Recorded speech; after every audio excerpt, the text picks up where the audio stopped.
I don't know if you're gonna be able to hear me. I wish I had a tripod. I didn't have to hold this. But I am now living a life where it requires more of me in the way that, like, I can't slack off for hours and watch TikToks and YouTube and whatever. Like, I don't have that kind of free time anymore. I need to be pouring the entirety of myself into my craft. This is my incubation period, and I'm kind of squandering it. Or not squandering it, but I'm directing my resources, and so I'm exhausted and I don't understand why. And it's because I'm spending a lot of my time doing things that are misaligned with my mission, that, you know, they won't hinder me, but they won't get me there any faster. Or they do hinder me. Some hinder me. Some just make the progress a lot slower. I guess that's the same thing. Anyway, Trinity was reading some of her poems from Brown Girl Almighty, and the title of the video is like, "This is my last video." And as I'm watching the composition of that video, it's like, this is how I want to feel when watching what I create. And I realized she doesn't post every week or every 2 weeks, or like, she posts once a month, maybe every 3 months, and it's like, it's curated and it's authentic. And I think my problem is that I've been trying to, like, put out all this good shit, but it's taking, I want to put it out and I want to put it out fast, but the kind of stuff I want to put out requires time and energy and, like, long-term planning, like, not this quick outturning. I noticed she has the book out that she's been working on for years, and then she has, like, one song, and that, like, anyway, I'm sure she has more than that, but it's the point of, like, the way this thing took so much time, and we're the same age, or, like, I think she may be, like, 3 years older than me. It's the point of, like, she's for the long haul, and it's inspiring to me, and that makes me realize that I just gotta live my life. I can't rush to get this instant fame, or this instant, like, wealth, or this instant anything. Like, what I want is going to take a very long time of connecting, reconnecting, going and coming, and not having any stability, and having lots of comfort and support and stability. Like, I gave myself the name Tsunami, and I keep, like, waiting for my mountain era, you know. And it's like, you're living on the flow, on the waves, on the ocean. It's unpredictable and scary and uncomfortable and requiring a lot of strength, and you know, like, I've named myself this purposefully because I knew that what I was heading into would be some of the most challenging parts of my young adulthood, or at least it's challenging in my perspective now. Like, all my life has been challenging, but this is like, I'm aware of what I have to change, and now it's like exercise, you know. I am gonna have to push past a lot of discomfort. I'm gonna have to push past a lot of things just being not easy.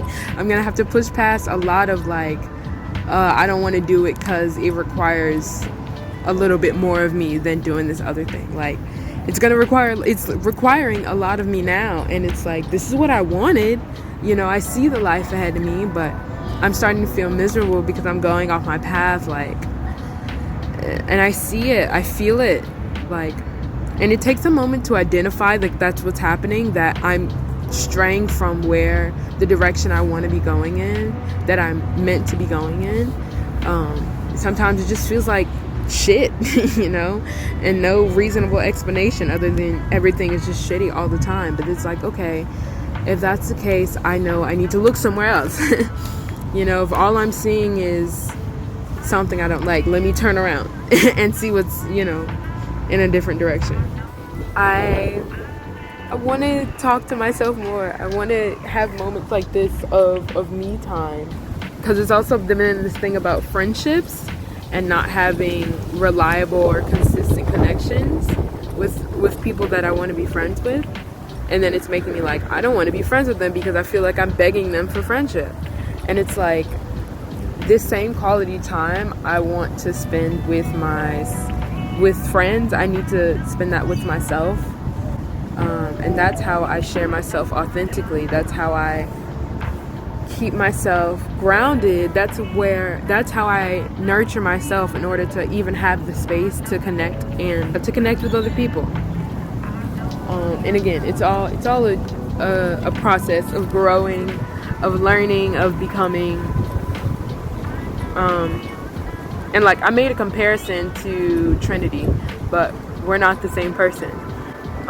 I'm just inspired by my witnessing of her progression and how they present themselves,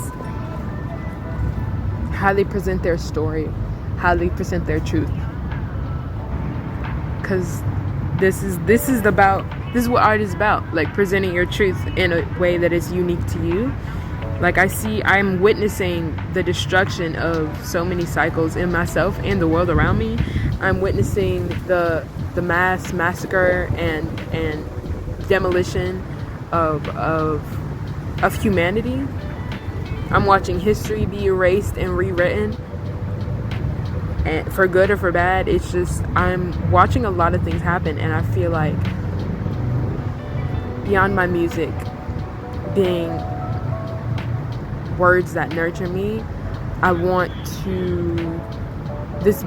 to be a historian with what I create. I want to be an insignia of the time that I'm living in. Because when I came to Australia, I said I felt like I was living in the 70s, and I'm living in like the modern recreation of it, because I'm watching capitalism eat up Australia. I'm watching the loss of small coastal towns turn into big booming businesses. I'm watching the gentrification of unceded land in real time, and I'm surrounded by people who are actively fighting against it. And though I don't have the capacity to fight in this way, I have the luxury of being able to fight with my art, to be able to reclaim my peace with my art, with creation, with connection in this way. So I gotta live in my moment. I feel like I've been trying to rush where I'm going or where I'm at, and it's like, you're here now, take notice, honor it. It's really important. Because also, I do this obsessively because I never, like, I don't have a recollection of, or like a photo album to look into my past self and my perspective, and I don't get to reflect on the time that I lived before. And I know at some point I'm going to want to reflect on now, because I love looking at what my past self has written or has said, because I be having some good ass insight that like older me has seemed to forgotten. And I think that's okay. It's like babies. As you grow, you forget things. It's nice to have a physical reminder that you used to believe or what you used to know, so that you can reflect and see how you've grown, or how you'd like to, what direction you want to go in. I don't know. Anyway, it feels good to talk to myself. It feels good to have this. I forgot how easy it could be. I was making it a whole production. I was making it a whole show, when really I could just be right here, right now. Anyway.